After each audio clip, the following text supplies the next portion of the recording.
விமானம் மூலமாக கோவை சென்றடைந்த முதலமைச்சர் மு.க. ஸ்டாலினுக்கு திமுக நிர்வாகிகள் உற்சாக வரவேற்பு.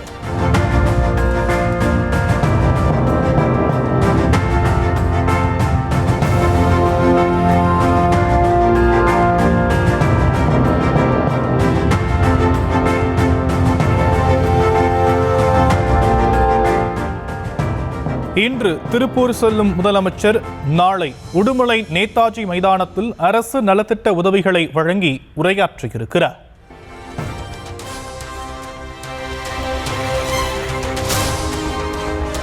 கோவையில் முதலமைச்சர் மு.க. Stalin road show.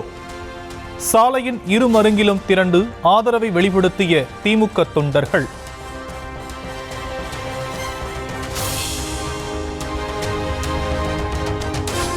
ராணிப்பேட்டை, திருவண்ணாமலை, கள்ளக்குறிச்சி, பெரம்பலூர், கடலூர், அரியலூர், சிவகங்கை மாவட்டங்களில் இன்று கனமழைக்கு வாய்ப்பு. சென்னை வானிலை ஆய்வு மையம் கணிப்பு.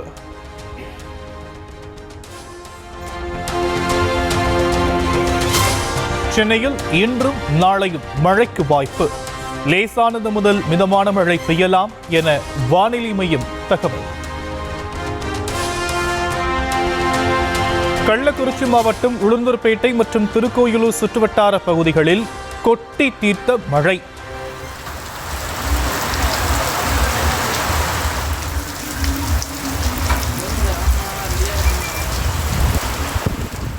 திருவண்ணாமலை மாவட்டம் கீழ்பெண்ணாத்தூர் மற்றும் பெரம்பலூர் மாவட்டம் குன்னம் பகுதிகளிலும் நல்ல மழை பெய்ததால் குளிர்ச்சியான சூழல்.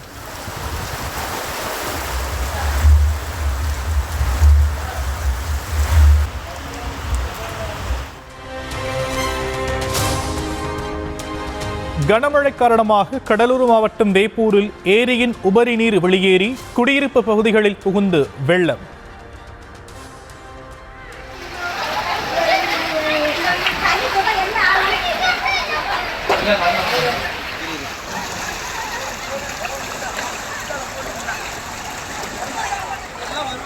வீடுகளில் வைத்திருந்த அரிசி, பருப்பு உள்ளிட்ட அத்தியாவசிய பொருட்கள் சேதமடைந்ததால் மக்கள் அவதி.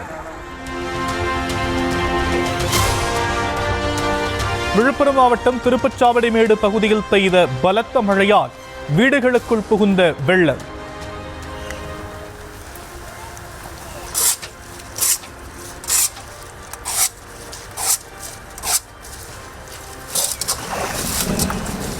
பிளாஸ்டிக் முரத்தில் தண்ணீரை அள்ளி வெளியே கொட்டிய மக்கள். கரூர் மாவட்டம் அரவக்குறிச்சி அருகே கனமழையுடன் அதிவேகத்தில் வீசிய சூறைக்காற்று. தகர கொட்டகையின் ஷீட் சூறைக்காற்றின் வேகத்தில் அடித்துச் செல்லப்பட்ட சிசிடிவி காட்சிகள் வெளியீடு.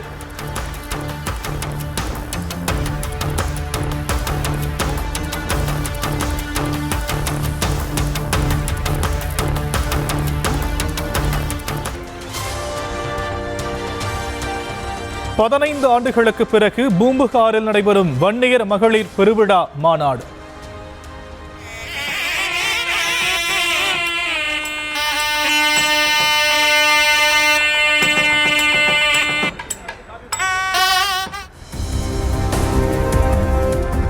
பாமக நிறுவனர் ராமதாஸ் தலைமையில் நடைபெறும் மாநாட்டில் போலீசார் மற்றும் பவுன்சர்கள் பாதுகாப்பு.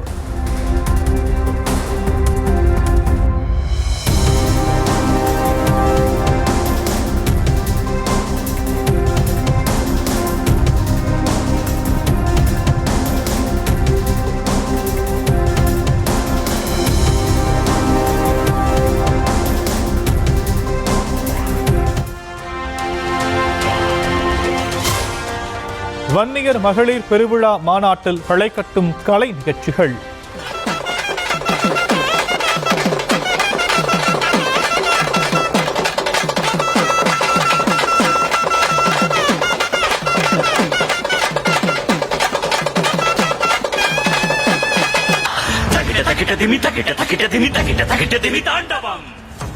இசை, நடனம், நாட்டுப்புற கலை நிகழ்ச்சிகளை கண்டு மக்கள் உற்சாகம்.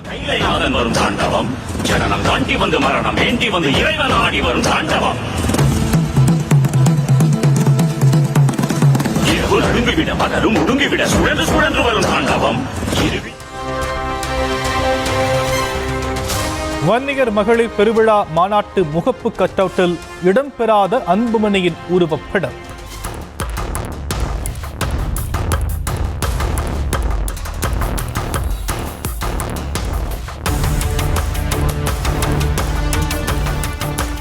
ராமதாஸ், அவருடைய மனைவி சரஸ்வதி, காடுவெட்டி குரு ஆகியோரின் படங்கள் மட்டுமே இருந்ததால் அன்புமணி தரப்பினர் அதிர்ச்சி. வன்னியர் மகளிர் மாநாட்டில் திடீரென பெய்த கனமழையால் மகளிர் மற்றும் தொண்டர்கள் கடும் அவதி.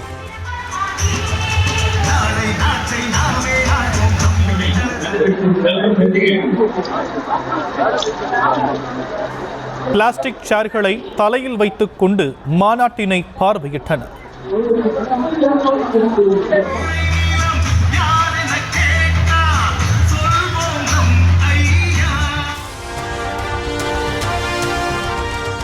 தொழில்நுட்பமும் ராணுவத்தில் மேக் இன் இந்தியா திட்டத்தின் சக்தியும் தான் ஆபரேஷன் சிந்தூர் வெற்றிக்கு காரணம்.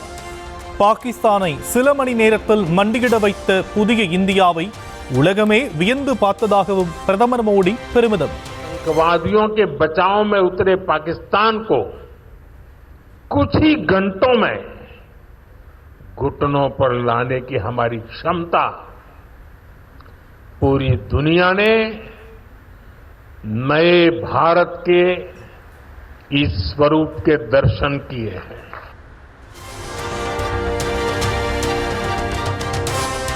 உலகில் நடக்கும் நேரடி பண பரிவர்த்தனைகளில் 50% यूपीआई மூலம்தான் நடப்பதாக பிரதமர் மோடி பெருமிதம். यूपीआई के जरिए दुनिया का 50% से ज्यादा रियल टाइम ट्रांजैक्शन भारत में हो रहा है. दुनिया का 50%. टेक्नोलॉजी की मदद से हम सरकार और नागरिकों के बीच की दूरी कम कर रहे हैं. தொழில்நுட்பத்தின் உதவியுடன் அரசுக்கும் மக்களுக்கும் இடையிலான இடைவெளியை குறைத்து வருவதாகவும் பேச்சு.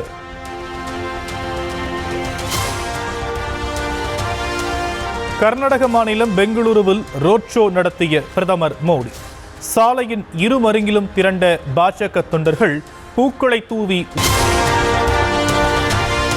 டிஜிட்டல் வாக்காளர் பட்டியலை வெளியிட்டு தேர்தல் ஆணையம் வெளிப்படை தன்மையுடன் நடந்து கொள்ள வேண்டும், ஒரு வாக்காளர் ஒரு வாக்கு என்ற அடிப்படை கொள்கைக்கு ஆதரவாக மக்கள் திரள வேண்டும் எனவும் மக்களவை எதிர்க்கட்சித் தலைவர் ராகுல் காந்தி அழைப்பு.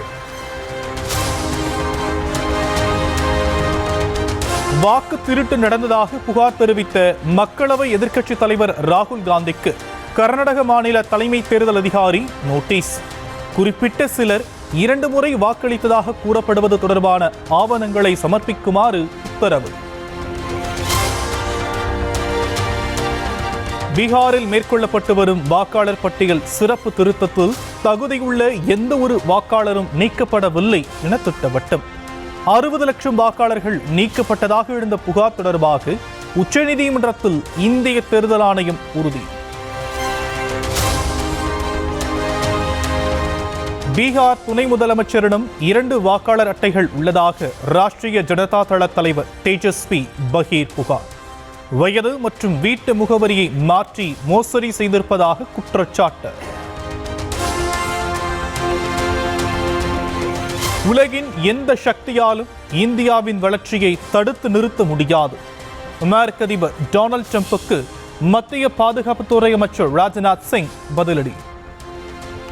यह कोशिश की जा रही है, लेकिन बहनों भाइयों, भारत जितनी तेजी के साथ आगे बढ़ रहा है, मैं पूरे विश्वास के साथ कहता हूं कि भारत को अब दुनिया की कोई ताकत विश्व की एक बड़ी शक्ति बनने से रोक नहीं सकती है.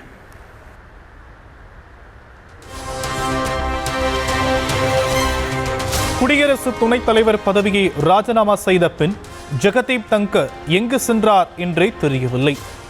அவர் எங்கு உள்ளார், உடல்நிலை எப்படி இருக்கிறது என்பது குறித்து அமித்ஷா விளக்கமளிக்க வேண்டும் என மூத்த வழக்கறிஞர் கபில் சிபல் வலியுறுத்தல். உத்தராகண்ட் வெள்ளப்பெருக்கில் சிக்கி மாயமானவர்களை ஹெலிகாப்டர்கள் மூலம் தேடி வரும் மீட்புக் குழு.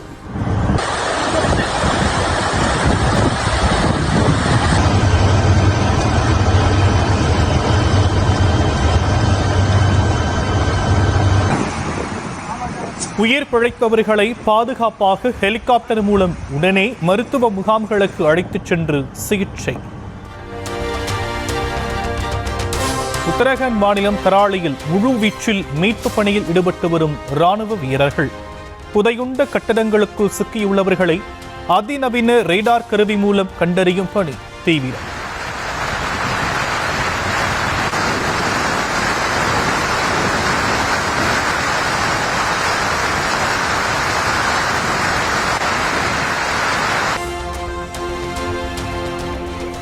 உத்தரப்பிரதேச மாநிலம் நொய்டாவில் சர்வதேச காவல்துறை மற்றும் குற்ற புலனாய்வு பிரிவு என்ற பெயரில் போலி காவல் நிலையம் நடத்தி பணம் வசூலித்த 6 பேர் கைது.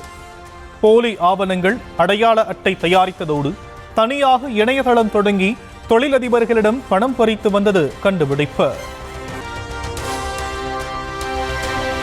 சென்னை மாநகராட்சி தூய்மை பணியாளர்களுடன் நடத்தப்பட்ட 7ஆம் கட்ட பேச்சுவார்த்தையும் தோல்வி. கோரிக்கைகளுக்கு செவி கொடுக்காமல் தங்களை அப்புறப்படுத்துவதிலேயே அரசு குறியாக இருப்பதாக ஆதங்கம். பிரச்சனை என்னன்னா, வேலை முதல்ல இதில் தொடரணும். நாங்கள் போய் கான்ட்ராக்டில் இதே சம்பளம் கொடுத்துட்டா போகலாம். எங்கள் ஸ்டாண்ட் இல்லை. எங்களுக்கு சென்னை மாநகராட்சி வேலையில் தான் தொடரணுன்றது தான் எங்களோட மையமான கோரிக்கை. இந்த சம்பளத்தை பொறுக்க முடியாமல் தான் வெளியே அனுப்புறாங்க. இப்போ 761 ரூபா இந்த ஏப்ரல் மாதத்துலேருந்து இந்த சம்பளம் கொடுக்கூடாது. எங்க 19 சில்லறையும் 16,000 சம்பளம் எவ்வளோ வித்தியாசம் இருக்கு? ஒரு ஏழை தொழிலாளி அவங்க வீட்டு வாடகை கட்ட மாட்டாங்களா? படிக்க வைக்க மாட்டாங்களா? 3000 மளிகை சாமான் எவ்வளவு பெரிய விஷயம். எத்தனை பேர் போய் பாருங்க, காலில் என்ன நல்ல செருப்பு இருக்கா பாருங்க, அவங்க போட்டிருக்க ட்ரெஸ் எப்படி இருக்குன்னு பாருங்க. இந்த வெயில முதல்ல நம்மளால உட்கார முடியுமா? இந்த ஜனங்களுக்கு இந்த மாதிரி விஷயம் செய்யறது என்ன விதத்துல நியாயம்? அதெல்லாம் தாண்டி எங்க போராட்டம் தொடருது.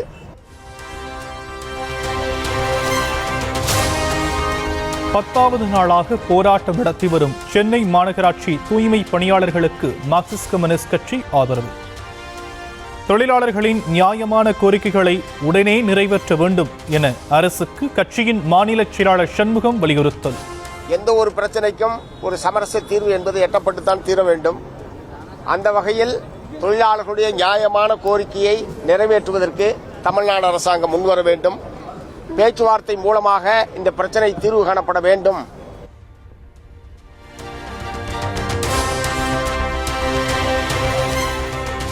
அனைத்தையும் தனியாரிடம் ஒப்படைத்து விட்டால் மக்கள் வாக்களித்து தேர்ந்தெடுத்த அரசு எதற்கு? சென்னையில் தூய்மை பணியாளர்களை சந்தித்து ஆதரவு தெரிவித்த சீமான் கேள்வி. நகரத்தை சுத்தமாக்குகிற பணியை தனியாருக்கு கொடுக்க வேண்டிய அவசியம் ஏன் வருது? அதுதான் கேள்வி. அப்படின்னா இந்த மாநகராட்சின்னு ஒன்று எதுக்கு இருக்கணும்? அதை கலைச்சி விட்டுலாம்ல. ஒரு குப்பையல்றதை கூட தனியாருக்கு கொடுத்துட்டு உங்களுக்கு என்ன வேலை? அரசு என்ன எல்லாமே தனியார் மயம்னா அரசு என்ன செய்யும் சுயமானு கேட்குறோம்ல, ஒரு கேள்வி எழுப்புறோம்ல. இலங்கை கடற்படையின் தொடர் கைது நடவடிக்கையை கண்டித்து நாளை முதல் காலவரையற்ற வேலைநிறுத்த போராட்டத்தை அறிவித்த ராமேஸ்வரம் மீனவர்கள் மத்திய மாநில அரசுகள் நடவடிக்கை எடுக்காவிட்டால் 19ஆம் தேதி ரயில் மறியலில் ஈடுபடுவோம் எனவும் எச்சரிக்கை.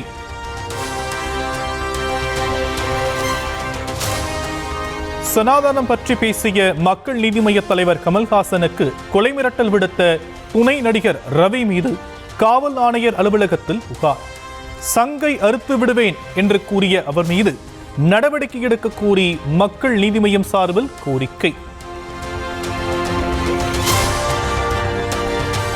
சேலத்தில் பருப்பு மோசடியை வெளிச்சத்திற்கு கொண்டு வந்ததற்காக நியூஸ் தமிழ் செய்தியாளர் மீது பொய் வழக்கு பதிவு. ஊழல்களை அதிகாரிகள் விசாரித்துக் கொள்வார்கள், நீங்கள் ஏன் சென்றீர்கள் என செவ்வாய்ப்பேட்டை காவல் ஆய்வாளர் அலட்சிய பதில். வீடியோ எடுத்து நான் தள்ளிவிடவே இல்லை சார். எங்கள்கிட்ட ஃபுல் வீடியோ இருக்கு சார். நான் எந்த இடத்துலயுமே நான் தள்ளிவிட கிடையாது. உள்ள போனதுல இருந்து வெளியே வந்தவரை வீடியோ. நீங்க எப்படி உள்ள நீங்க எப்படி போக முடியுமா? கவர்மெண்ட் பில்டிங்ல போலாமா சார்? இது என்ன சார் இருக்கு? எப்படி அத்துமீறி எப்படி கவர்மெண்ட் பில்டிங் உள்ள போக முடியும்? அத்துமீறி போல சார். நேற்று நாங்க ஒரு செய்தி பண்ணியிருந்தோம். அவங்க ஆதாரத்தை அளிக்கிறதுக்காக குளித்தோடி பதைக்கிறானுங்க. திருச்சி மாவட்டம் மணப்பாறையில் புகார் மீது முறையாக விசாரணை நடத்தாமல் வன்கொடுமை தடுப்பு சட்டத்தின் கீழ் நடவடிக்கை எடுக்கப்பட்டதாக குற்றச்சாட்டு. வழக்கை உடனே ரத்து செய்ய கோரி 100க்கும் மேற்பட்டவர்கள் வாகனங்களில் பேரணியாக சென்று ஆர்ப்பாட்டம்.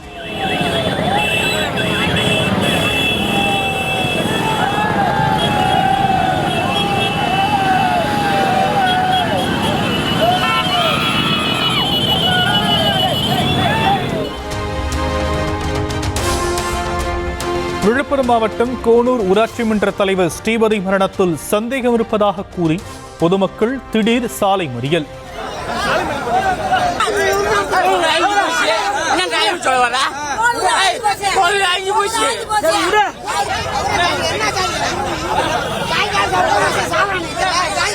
கருப்பு கொடி மற்றும் பதாகைகளை ஏந்தி முழக்கமிட்டவர்கள் போலீசுடன் கடும் வாக்குவாதம். விழுப்புரம் அருகே வாணியம்பாளையத்தில் கோவில் நிகழ்ச்சியில் பங்கேற்றவர்களை துரத்தி கொட்டிய தேனீக்கள். மருத்துவமனையில் அனுமதிக்கப்பட்ட இசைக்கலைஞர் சிகிச்சை பலனின்றி உயிரிழந்த சோகம்.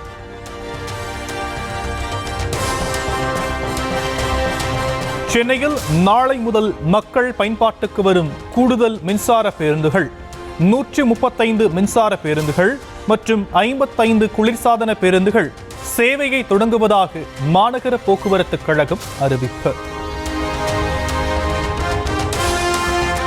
புதுக்கோட்டை அருகே பொற்பனைக்கோட்டை முனீஸ்வரன் கோவிலில் யார் முதலில் பூஜை நடத்துவது என பூசாரிகளுக்குள்ளே போட்டி.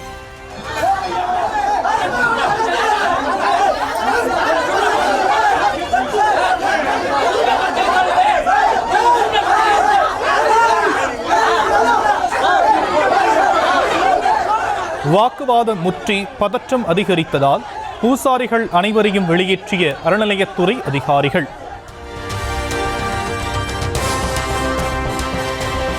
ஈரோடு மாவட்டம் கோபிச்செட்டிப்பாளையம் அருகே பவானி ஆற்றில் தீர்த்தம் எடுக்கச் சென்ற போது இளைஞர்களுக்குள் ஏற்பட்ட மோதல்.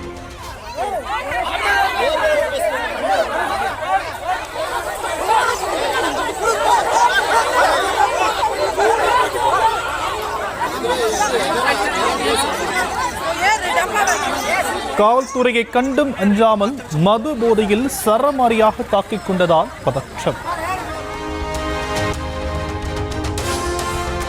விருதுநகர் மாவட்டம் சாத்தூர் அருகே விஜயகிரிசல் பகுதியில் சட்டவிரோதமாக பட்டாசு தயாரித்த போது ஏற்பட்ட விபத்தில் 3 பேர் உயிரிழந்த சம்பவத்தின் எதிரொலி.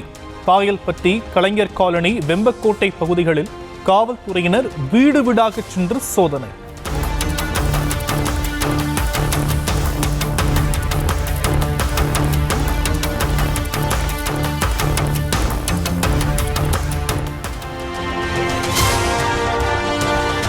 தேனி அருகே பழனிச்செட்டிப்பட்டி பகுதியில் தனியார் பள்ளி மீது செருப்பை தூக்கி எறிந்து மாணவர்கள் அட்டுழியம்.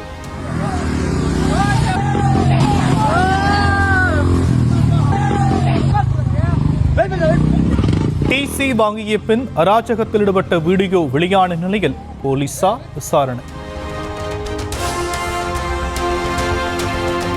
தெற்கு காசாவில் நிவாரணப் பொருட்கள் வாங்குவதற்காக காத்திருந்த அப்பாவி மக்கள் மீது இஸ்ரேல் ராணுவம் இரக்கம் இன்றி துப்பாக்கிச் சூடு. உணவு வாங்கி வருவதாக கூறி சென்றவர்களை கொன்று பொட்டலமாக கட்டி வைத்திருந்ததைக் கண்டு கதறி துடித்த சொந்தங்கள்.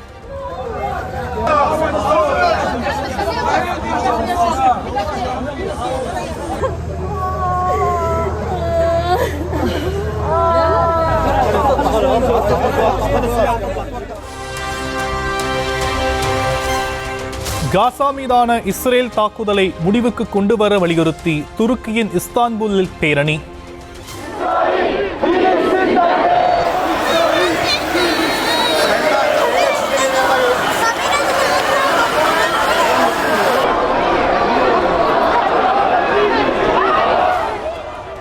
பாலஸ்தீனர்களுக்கு ஆதரவாகவும் இஸ்ரேலை கண்டித்தும் முழக்கங்களை எழுப்பிய போராட்டக்காரர்கள்.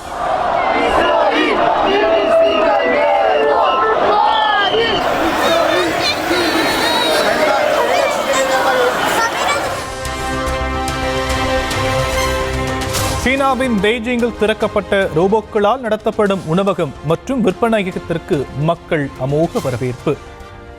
ரிசப்ஷனிஸ்ட், பார்டெண்டர், சப்ளையர் என அனைத்தையும் ரோபோக்களை செய்யும் ஆச்சரிய அனுபவத்தால் உற்சாகம்.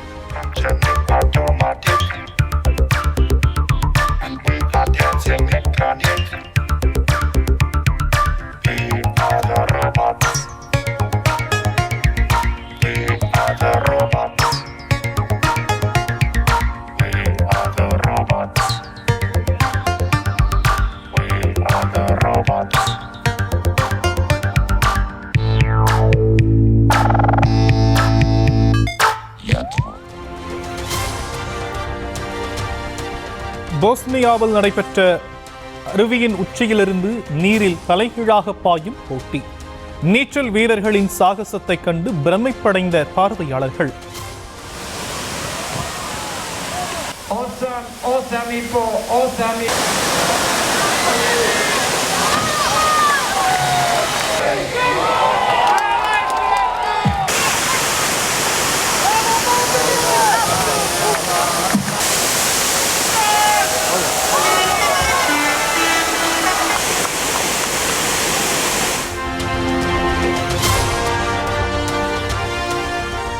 இந்தியாவில் 2வது கார் ஷோரூமை டெல்லியில் நாளை திறக்கிறது டெஸ்லா நிறுவனம்.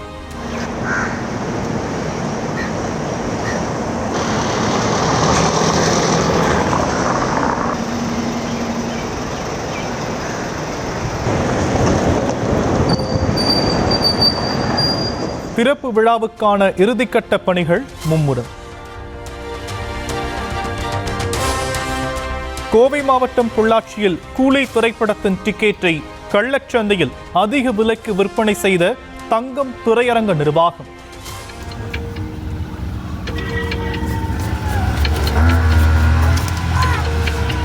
அப்படியே கவனமாக வச்சுட்டு சினிமா பார்க்கும்போது தான் டிக்கெட் எடுக்கணும் தெரியும். ஃபோட்டோ எடுத்து ஃபேஸ்புக்கில் போடுறது, ட்விட்டரில் போடுறது எல்லாங்க. சரிண்ணா சரிண்ணா.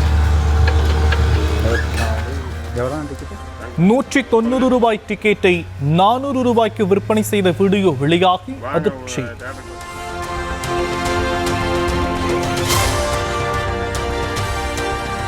வைரமுத்து பற்றி கேள்வி கேட்ட செய்தியாளர்களை கடிந்து கொண்ட பாடகி சின்மயி.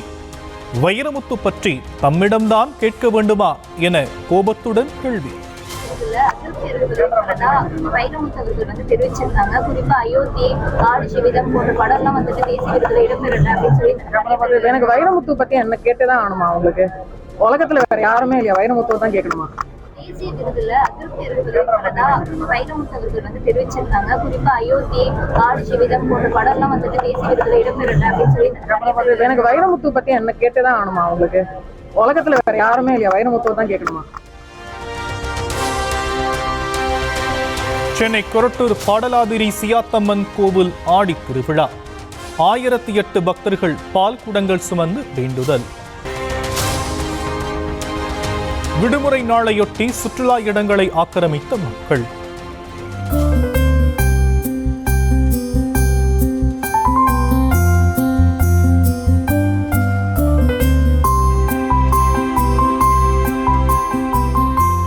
இயற்கை அழகை கண்டு ரசித்ததோடு குடும்பத்தினருடன் புகைப்படம் எடுத்து மகிழ்ச்சி.